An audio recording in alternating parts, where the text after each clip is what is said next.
കണ്ണൂരിൽ ബസിന്റെ air leak പരിശോധിക്കുന്നതിനിടയിൽ തല കുടുങ്ങി മെക്കാനിക്കിന് ദാരുണാന്ത്യം. കൂത്തുപറമ്പ് സ്വദേശി CV സുകുമാരനാണ് മരിച്ചത്. പാട്യം പത്തായക്കുന്ന് പാലാ ബസാറിലാണ് സംഭവം. വിവരങ്ങളുമായി കണ്ണൂരിൽ നിന്ന് സരീഷ് PK ചേരുകയാണ്. സരീഷ്, വിശദാംശങ്ങൾ.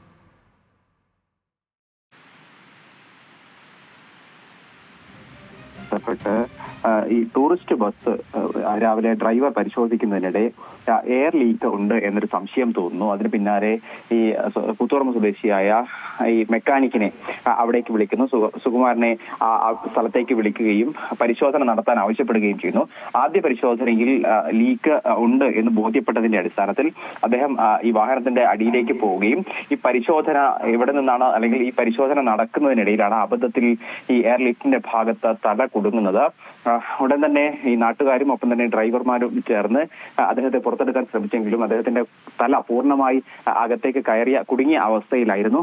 പിന്നീട് ഏതാണ്ട് 20 മിനിറ്റോളം പരിശ്രമിച്ച ശേഷമാണ് പുറത്തേക്ക് എടുക്കാനായത്. ഉടൻ തന്നെ ആശുപത്രിയിലേക്ക് എത്തിച്ചെങ്കിലും അദ്ദേഹത്തിന്റെ ജീവൻ രക്ഷിക്കാനായില്ല.